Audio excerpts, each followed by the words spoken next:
Hello there YouTube land, and welcome back to the Small Workshop Adventures. Here we are again. In fact, I'm here a lot, aren't I? Here we are again. I'm always here. Well, I'm not always here, but I'm here a lot. But then it's my workshop, isn't it? Nice cup of coffee. Just getting started. Nice little project today.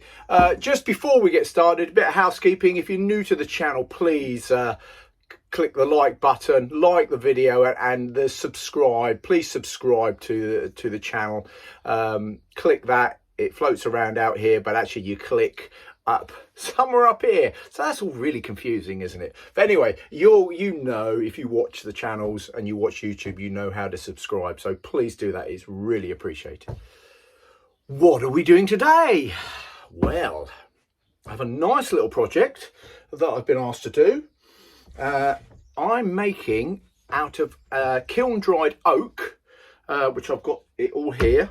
Kiln dried oak. I'm making shoe storage, so it's going in an entrance hall in a house, so a nice piece of furniture. So I'm getting my cabinet making skills. I'm just gonna engage those today on this video. So that's what we're going to make out of nice kiln dried oak. Here's some of the components. As you can see, I sent a cutting list off to one of the timber suppliers in my area. I was going to get it, I was going to do it all myself, and then they just said email a cutting list. I went, oh, in fact I spoke to them. I had to email the cutting list, but I spoke to them because I drove there and had a chat with them, and they said, well, just email us the cutting list. I thought that's actually a good idea, isn't it? So I've got a lot of the components and fielded panels. Nice. So I could have done these on my router table, but as I'm quite busy at the moment with lots of projects going on and lots of work, which is all good, then I just said get the components, the cutting list, put that together. So we've got some fielded panels, nice kiln dried oak, and I'm going to make this this cabinet. So let's get on with it. So as we get started on my these are the tongue. You can see that's already been cut. It's been machined out. So what I'm doing now is just I'm going to set the miters to cut, and then I'm going to cut the joints for the miters. So we're just setting that out. I've lost my pencil somewhere. There it is. So we're just going to mark that out.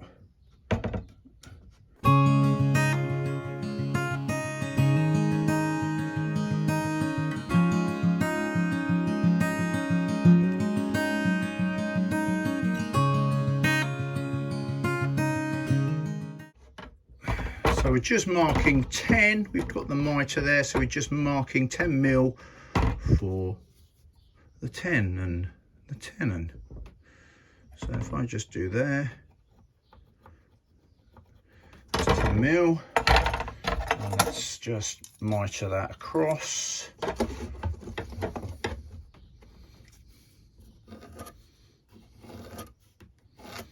Okay. So this is going to be the tenon, which I'll cut. So it needs to be that, and then the actual joint will be there. Okay, so we've got to cut here and this down here, which will go down. If I mark that round and scroll that round, you'll see when we're marking that and cutting that. So we're just going to continue marking at the minute.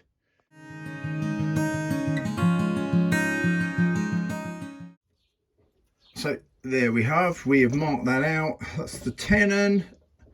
We're going to cut this, marks round, and there it's going. Actually, I've done a slightly, so it's going to that outside line. Just needed to be a bit more pinpointed. So there we go. Cut there, tenon, and that's where the joint butts up, and that goes. The tenon goes inside. So we're going to start cutting and making all of those.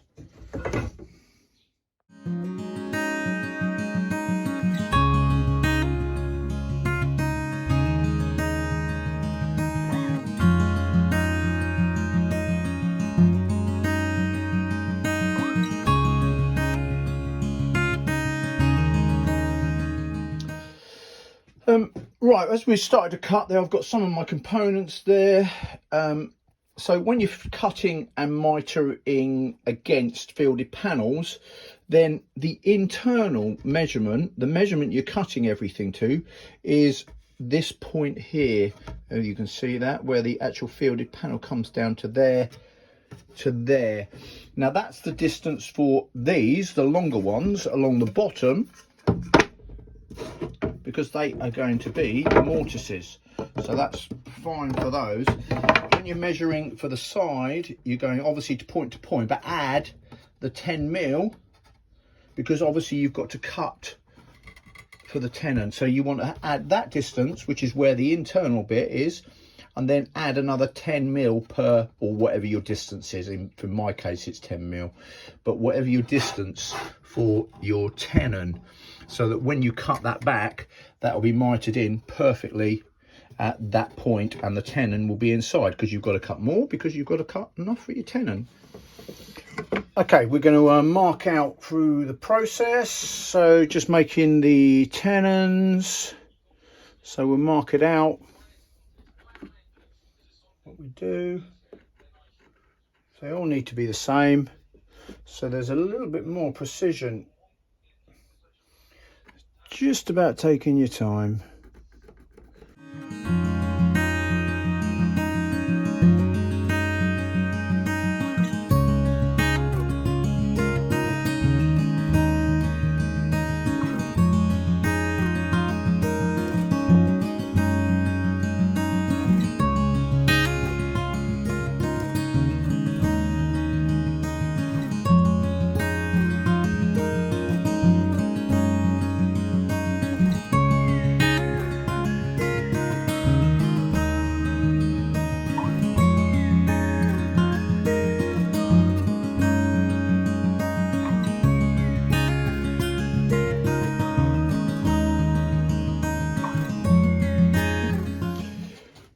Right, just marked out for the mortise.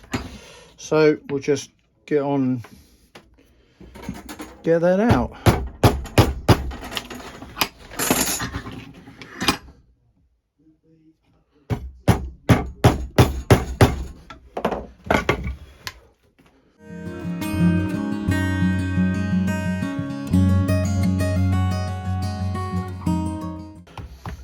So simplest way, you could chisel it all out, and obviously but that's just going to take ages. So you get the right size drill bit and you can get rid of most of the waste, just if you're careful.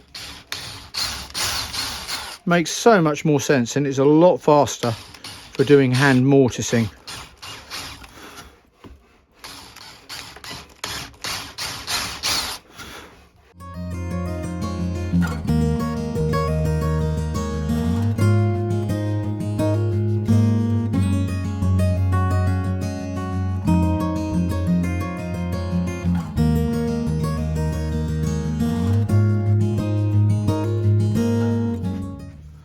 Now we're just going to glue it up.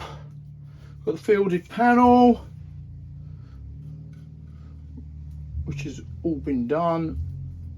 So we have just cut today the Mitred Mortice and Tenons.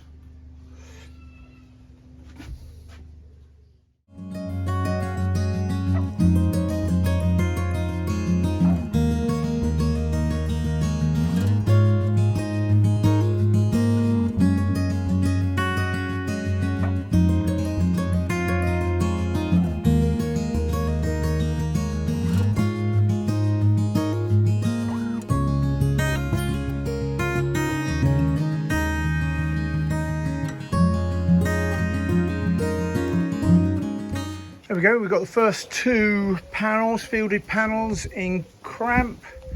So we just put the sash clamps up, nicely clamped up. They're lovely and square, nice fielded panel.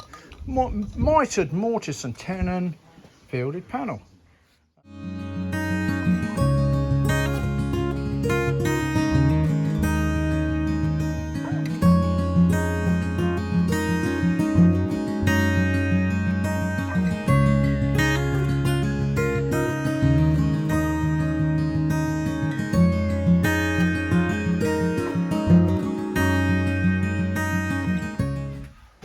That's hard work. About an hour and a half of sanding.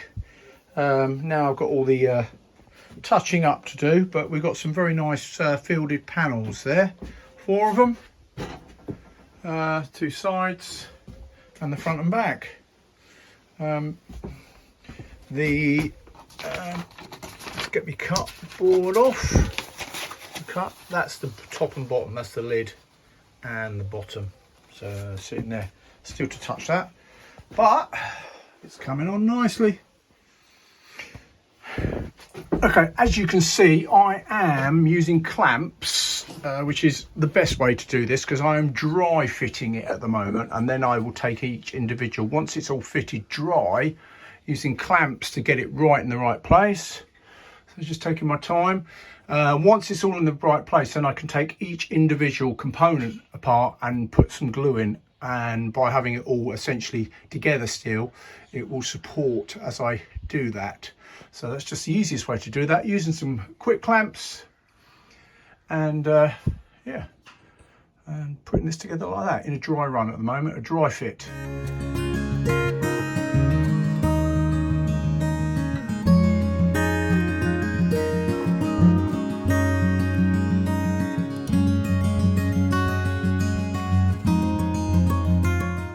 So there we have the dry fit, which will be able to aid me to be able now to put it together properly and glue it and clamp it up. So that's what we're going to do now. So we'll take each side off as it comes, and it will locate perfectly because I've already done that. So just making life easier for yourself.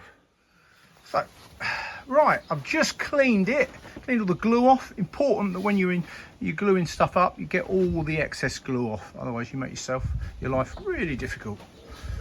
So schoolboy error if you do that. It's not the end of the world, it just means you've got a real big clean-up job, and can really mess up your finish. So there you go.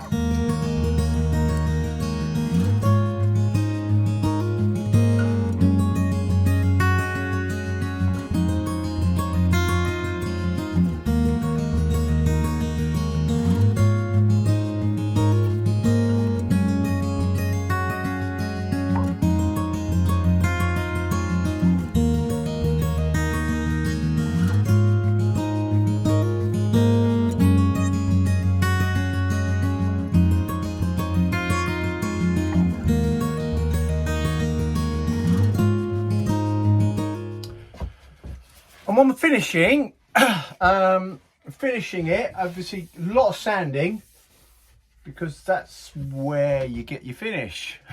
So I've sanded it with a belt sander. I went down to one with about 80, get really down, get it smooth. Then I went down to 120 grit, and I went over the whole thing with 120, and now I've jumped to 240 grit. And I'm going to do a final finish with 600 grit. So really fine. So it'll feel like glass by the time you finish. So it's just getting that, and then we're going to varnish it.